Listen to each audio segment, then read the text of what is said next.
Well, where is she? Where is who? Who do you mean, Judge Gaffney? Sit down, would you? Where is your mother? Where's Veda Louise? Judge, she went out to Tilly's Rest to put Uncle Elwood in.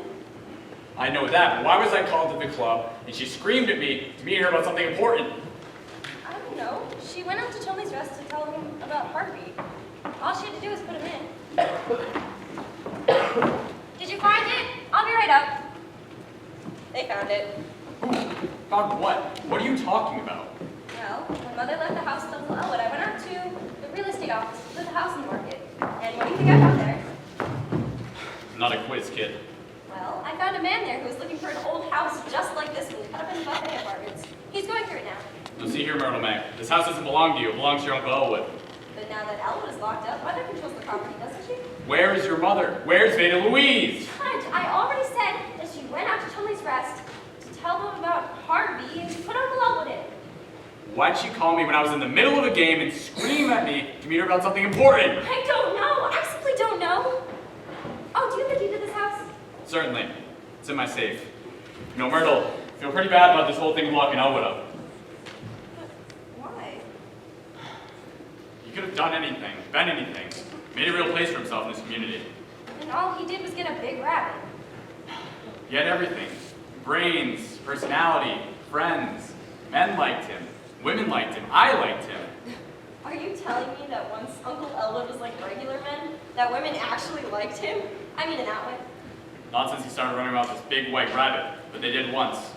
Once that mailbox of your grandmother's was filled with little blue scented envelopes for Elwood. I can't believe it. There was always something different about that boy. Well, I don't doubt that. He always took any change in plans so calmly. Take your average man looking up and seeing a big white rabbit. He would do something about it. But not Elwood. He took that calmly too, and look where it got him. You don't dream how far overboard he's gone on this rabbit. Oh yes I do. He's had that rabbit in my office many times. I'm old, but I don't miss much. What's that noise? Oh, it's just a prospective buyer. Oh, Mother! My Judge! Hey Louise, what's wrong, girl? I never thought I'd see either of you ever again! Everything's all right, Mother. Everything's really perfectly all right. Ease her in, Myrtle, ease her in. Not so fast! Steady, girl, steady. Let me sit down. Only get me someplace where I can sit down. Here you are, girl. Would you like some tea, Veda? Get her some tea, Myrtle. I'll get you some tea, Mother. Get her coat off, Judge. Let Myrtle get your coat off. Get her coat off, Myrtle.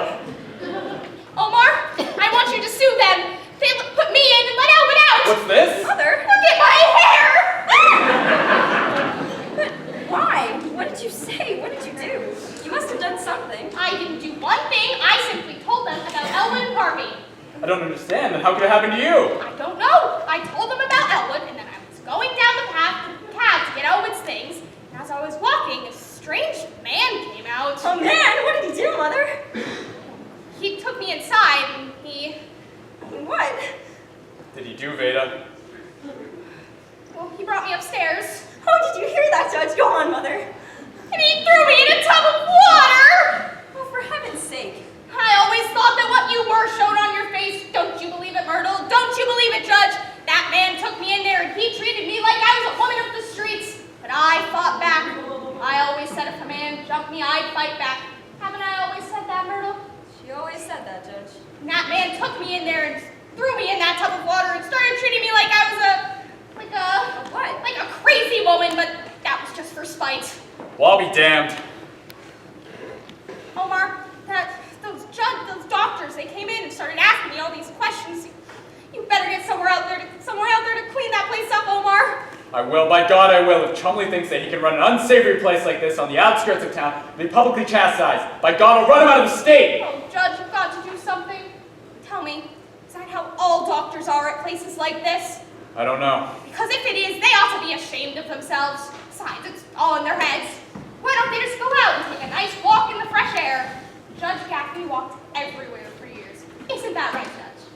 Now, let me take some notes on this. You said you talked to Dr. Chumley and what was the other doctor's name? Sanderson, but Judge, don't believe a thing he says. He's a liar. Close set eyes, they're always liars. Besides, I told him something in the strictest confidence and he blabbed it. What did you tell him, Mother? Oh, what does it matter? I don't want to talk about it. Veda, anything you told this Dr. Sanderson, you can tell us. I'm your lawyer, and this is your daughter. I know which is which. I don't want to talk about it. I want to sue them, and I want to get my own bed. But Mother, this is the important thing anyway. Where is Uncle Elwood? I never should have done anything to help him. He had something protecting him, that awful puka. Where is Uncle Elwood? Answer me. How should I know? They let him go. They don't care about men at places like this, Myrtle May. Don't be naive. Mother? What's that noise? Oh, I found a buyer for the house. What? Listen, Mother, we've got to find Uncle Elwood. No matter who jumped at you, we've still got to lock him up. Well, they let him go. Next time, you take him, Judge. Just wait till Elwood hears about this. He won't stand for it. Don't forget to sue them, Judge. Now, Myrtle, I hope never in your entire life does a man take you and throw you into a tub of water. Now, see, Mother, not everything. No matter what happened out there, Uncle Elwood is still wandering around with Harvey. The thing for me to do is to take more notes. It's all Uncle Elwood's fault. He found out what she was up to and he had her put in, and then he ran. Now don't talk that way about your Uncle Elwood. Ever since he was a little boy, he always thought the world and everything of Ada. He always wanted to share everything he had with her. Well, I'm not giving up. We'll get detectives and we'll find him. And besides, you should save some of that sympathy for Mother and me. You don't realize what we have to put up with. Wait till I show you something Uncle Elwood brought home about 6 months ago. Then we hid it out in the garage. You just wait. Go ahead and talk to Ada. There's more in this than she's telling. I can sense that. Wait till I show you, Judge. Fine. I'll wait. Okay. Is he here? What's this? The crackpot with the rabbit. Is he here? No, and who may I ask, are you? Not here, Doctor. Okay, Dr. Chumley's coming in anyway. What's your name? I'm Judge Omar Gaffney. This guy says his name is Judge Omar Gaffney, Doctor. Good evening, Judge. Well, well, well. Let's not waste time. Has he been here? Who? Elwood? No, but see here, Doctor. Sure he ain't been here? He's wise now. He's hiding. It'll be an awful job to smoke him out. It'll be difficult. They're sly. They're cunning, but I'll get them. I always get them. Now, Wilson, have you got the list of places we've been so far? Right here, Doctor. Read it. We've been to Eddie's place, Charlie's place, Bessie's Barn Dance, the 4th Avenue Firehouse, the 10th and 12th and 9th Avenue Firehouses, just to make sure, the Union Station, the grain elevator. Why does this guy go to a grain elevator? The foreman is a friend of his. He's got many friends in many places. I've come by here today to see if Mrs. Simmons might know of any other place that we can look for. Now, Chumley, I must inform you that Mrs. Simmons has retained me to file a suit against you. What? What happened to her at the sanitarium this afternoon? A suit? And while we're on that subject... Well, ain't that pretty, Doc? After we're dragging your sorry tail all over town trying to find that guy. What happened this afternoon was an unfortunate mistake. I've discharged my assistant who made it, and I plan to take on this case personally. It interests me, and my interest in a case is something that no amount of money can buy. Ask any of them. But see here, Doctor, this business this afternoon... The water under the dam. This is how I see it. I see it this way. What's important now is that we find that man and bring him back to the sanitarium where he belongs. That's right. That's just what I think. Dr. Chumley, I'd like to introduce you to Miss Myrtle May Simmons, Mr. Dowd's niece, Mrs. Simmons' daughter. How do you do, Dr. Chumley? How do you do, Miss Simmons? Hey, Myrtle. And now, may I speak to Mrs. Simmons? No, she won't come down, Doctor. I know she won't. You try to get her to talk to him. Now, what happened to your mother at this afternoon? God knows what happened to her. It was not professional. It was personal. Wilson, this is a serious charge. Dr. Chumley, I've been with you for 10 years. Now, are you going to believe me? Or, what's your name again? Judge Omar Gaffney. This Blister Gaffney. Wilson! Me, being a dame who sees a rabbit. It is not Mrs. Simmons who sees the rabbit. It is her brother. Yes, it's Uncle Elwood. Now, if you'll come with me this way, Chumley. Very well, Judge. Wilson, we have a situation here. Wait for me. Okay, Doctor.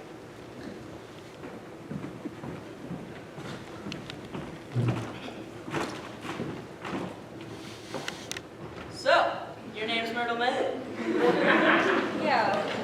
If we catch your uncle, you're liable to coming out to the sanitarium on visiting days.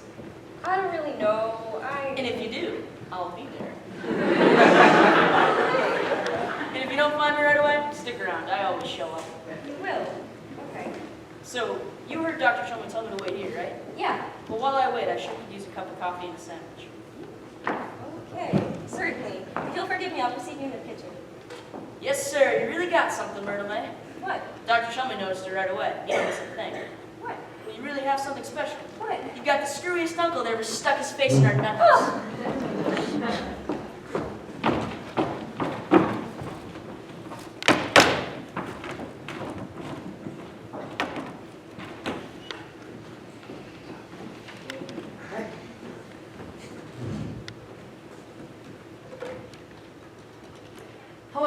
Chumley's Rest? Is Dr. Chumley there? Oh, it's Mrs. Chumley. How are you? Tell me, were you able to locate Harvey? Okay, don't worry, I'll find him eventually, I'm sure. And I'm sorry I missed you at the McClure cocktail party. All of the people were wonderful, and I was able to pass out quite a few of my cards. Oh, where am I? I'm here, but I'm leaving right away. I must find Harvey. My regards to you and anyone else you run into tonight. Good night, Mrs. Chumley. Oh.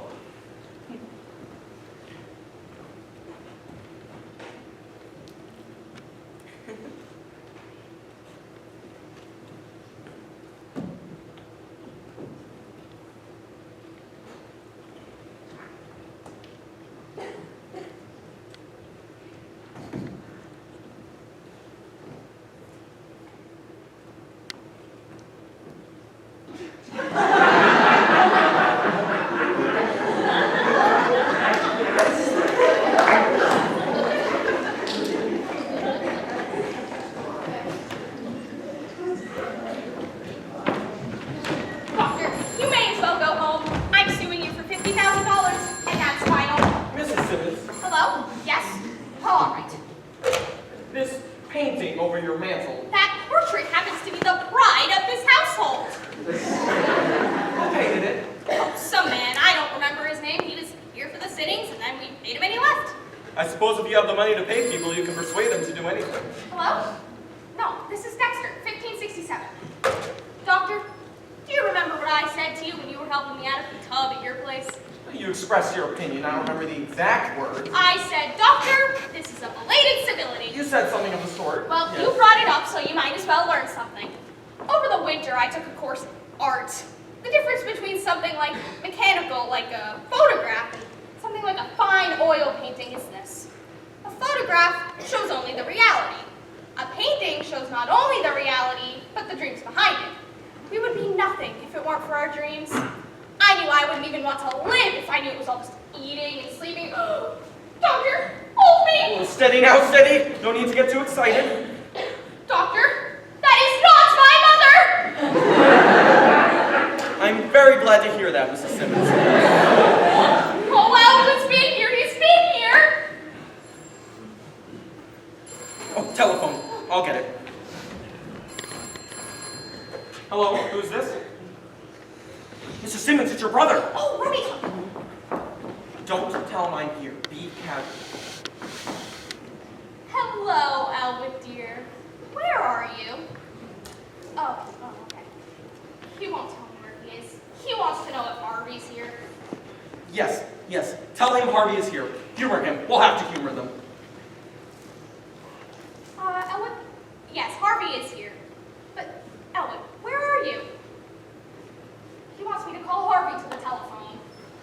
Tell him Harvey is here, but he can't come to the telephone because he's in the bathtub. Yes, say Harvey is here, but he can't come to the telephone because he's in the bathtub. The bathtub.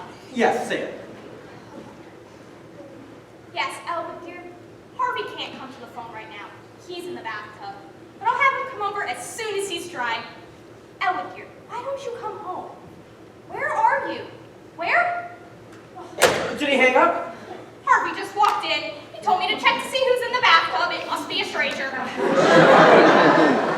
But I know where he is. He's at Charlie's place. That's a bar over on 12th and Main. 12th and Main. That's 2 blocks down and 1 street over, isn't it? Doctor, where are you going?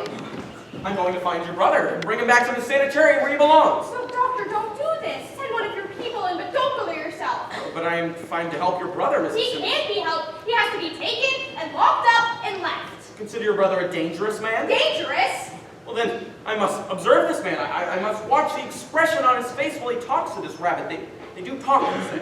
They tell each other everything. Well, what's that? I mean, of course he talks to the rabbit, but doctor, don't go in there. I'm warning you, you'll regret this. Nonsense, Mrs. Simmons. You underestimate me. You underestimate my brother. Not at all. I can handle this.